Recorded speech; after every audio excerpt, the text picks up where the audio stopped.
जब अच्छी सरकार आती है तो अच्छी सरकार ऐसे ही कार्यों को करके आगे बढ़ती है। विरासत, ये विरासत सनातन धर्म की पहचान है, याद रखना। इसी विरासत के संरक्षण के लिए, सनातन मूल्यों की रक्षा करने के लिए, यहां पर जो मैं कह रहा था कि अलग अलग समय में अलग अलग महापुरुषों ने अपना योगदान दिया। राजा बलभद्र सिंह चलारी जी ने भी अपना बलिदान इसी बात को लेकर के दिया था। देश की आजादी के लिए अपने रणबांकुरों के साथ उन्होंने ब्रिटिश हुकूमत की चूने हिला दी थी। मात्र 18 वर्ष की उम्र में वो लड़े थे। मात्र 18 वर्ष, क्या उम्र होती है 18 वर्ष की, लेकिन देश की आजादी के लिए उससे बढ़कर के कुछ नहीं हो सकता।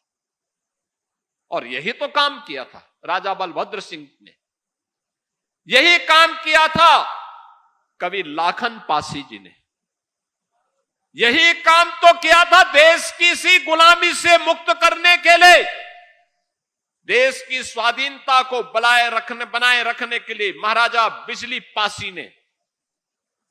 यही तो योगदान दिया था महाराज सोहेलदेव ने, यही तो योगदान दिया था महाराणा प्रताप ने, छत्रपति शिवाजी महाराज ने और गुरु गोविंद सिंह जी महाराज ने। आज हम स्मरण करते हैं इसलिए क्योंकि देश की स्वाधीनता को बनाए रखने के लिए उन्होंने अपना योगदान दिया।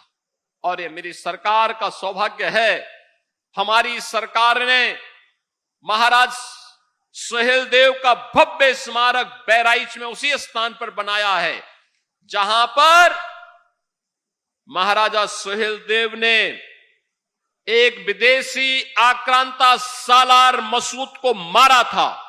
उसकी पूरी सेना के साथ उसको चकनाचूर किया था। उसी स्थान पर हमने भव्य कॉरिडोर बनाया है, भव्य कॉरिडोर महाराजा सोहेलदेव का बनाया है। हमारी सरकार लखनऊ में वीरांगना उदा देवी पासी का भी भव्य एक बटालियन, पीएसी की बटालियन ही हमने गठित की है।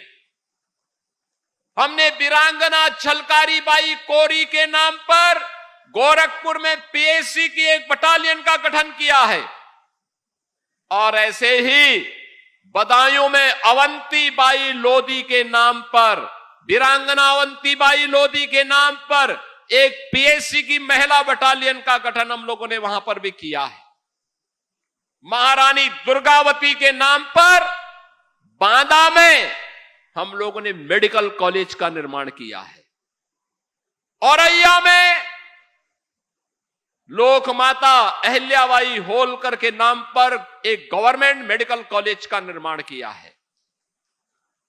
अयोध्या में इंटरनेशनल एयरपोर्ट महर्षि वाल्मीकि के नाम पर किया है। अयोध्या में रेन बसेरा ये निषाद राज के नाम पर किया है।